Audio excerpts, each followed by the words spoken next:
What the heck was that? Holy cow. I mean, the Padres, they come off a series win against the Dodgers, and then they do that.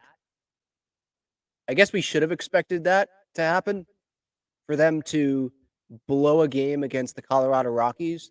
Now, the Rockies, I mean, they had the lead pretty much the whole way, right? It was 5-1 at one point, so I can give the Padres credit for, fighting back with the homers. Bogarts with the homer to tie it up, which was great. Maybe he's starting to turn things around. Merrill with a homer, Profar with a homer. But to get down like that against the Rockies, that sucks. But obviously, the story was the offense today. And how many opportunities the Rockies gave the Padres. They were saying, hey, go win this baseball game. We're going to walk you multiple times. We're going to walk the bases loaded in back-to-back innings in the last 2 innings of the game. Go take it. We're going to load the bases with Manny Machado up at the plate. Go take it. We're not going to go to anyone else in the bullpen. This is our guy. Manny's up. Go take it. And let's start in the 7th inning because Merrill has the homer, 5-4 game, then back-to-back walks. 2 walks in a row, Campy and Kim. And then Lawrence comes in and Arise, out of all people, grounds into a double play. And then Tatis is up still, though. Like, you still have Tatis up, and he grounds out. And then in the 8th inning, Cronenworth walk, Profar walk, Merrill walk. In between that, Manny got out, Bogart struck out. But 3 walks there. And then Campy ends up lining out to center field. And by the way, for anyone that wants to get on him for swinging at that pitch, I don't know what you're talking about. Go look again. Maybe you weren't watching. That's a protect swing. It was a strike. I'm fine with that. The problem is, I think it was the first pitch of the at-bat. The ball's like at him, and I know it's like natural, and if I was in the box, I probably would not be saying, hey, yeah, I'll eat it. Because, split second, you're probably not thinking about what the situation is going in. But ball's at him, and Campy jumps out of the way, and you had the bases loaded in that situation. That could have tied the game up right there.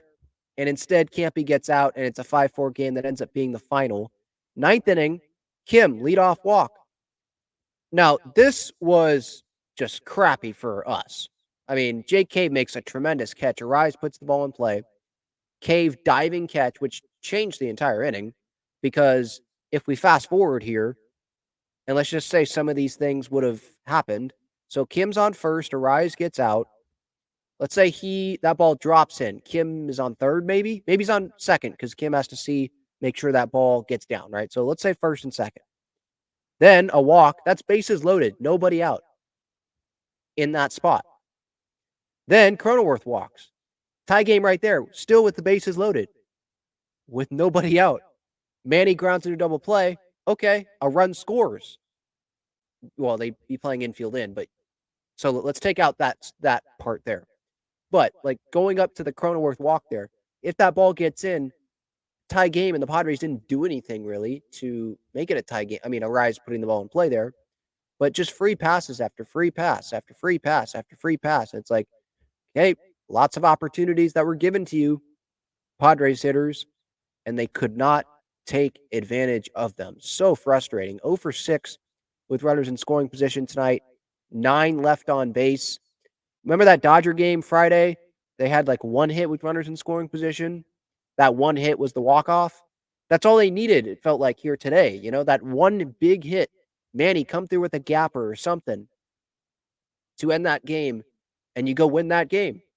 But they weren't able to do it tonight. I thought that the bullpen did a tremendous job. Morahone, 3 1/3. Talk about a bounce-back outing. Good job out of him. Estrada with an inning. Matsui with an inning. No runs allowed by the bullpen. And Vasquez, I mean, these were the differences in the game. We can hit on, obviously I hit on the offense, but we can hit on some of the things that happened. I mean, if that throw, I think it was from Kim, a little bit better of a throw, Campy could have held on to the ball, and that guy might have been out at home on one of the RBI hits early in the game. Just little things. The miscommunication, the ball that dropped between Merrill and Tatis. Tatis is running in from right. Merrill stops as the ball's about to drop. And it's like, that ball's got to be caught. That should not be the fifth run there. And even with all the missed opportunities the Padres had, if you make that play right there, then it's a tie game and we can go to extra innings. So just frustrating. Padres, they didn't deserve to win this game with all of the opportunities that they had. Offensively, free pass after free pass, and then defensively, there were errors in this game. Matsui, I mean that inning, they got out of it, but holy cow, that was kind of a joke of an inning there. Matsui and then Kim with the bad throw. You're not seeing that very often from Kim, but still, I thought that. I mean, the Padres, they were lucky to still be in that position going into the ninth inning that they were in because of those mistakes that happened in the eighth, or excuse me, top nine, I think. Um, that if the Rockies would have come through, that's a couple, free base runners there, and it could have been a 3-run game instead of a 1-run game. But yeah, this one hurts because we could sit here and say, well, Randy Vasquez was starting it. If we win the series, then it's not going to be the end of the world, and I agree with that. But it's still these games that you just don't know where the Padres are going to be when they hit a rough patch, a couple rough patches, because we got a long season. Don't know where they're going to be come end of September. And we could look back and be like, man, remember that game against the Rockies where they went over with runners in scoring position, even though they were handed so many base runners, I should say, to put guys in scoring position, just to put guys on base, and wasn't able to come through. It's games you can't get back. And this Rockies team, I get it. They just swept the Rangers coming into this series, but they're 13-28 even with this win. I said earlier today on a post on Instagram, like, a sweep would be nice.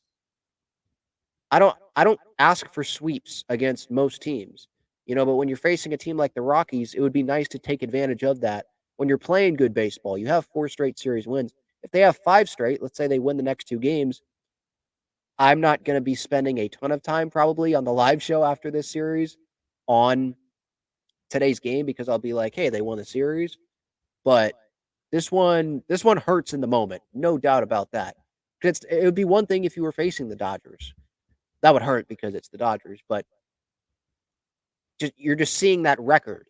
You're looking at the Rockies record and that the Padres weren't able to win that series the last time and they split against the Rockies.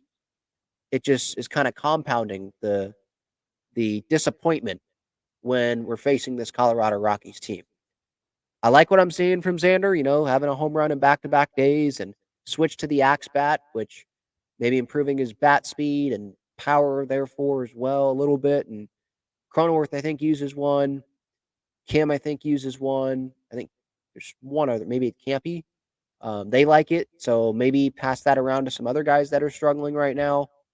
I was surprised to see Ha-Sung Kim in the lineup today. I would have been fine with Solano playing and just saying, hey, Kim, go rest.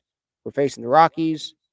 It's not like Kim had been tearing it up offensively anyway, but he's a tough guy, that's for sure.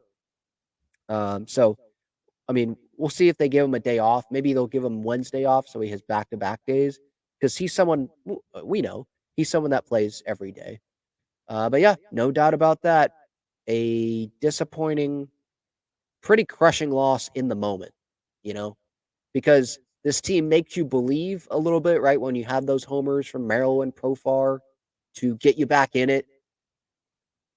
And then so many chances after that to come through and couldn't capitalize on it.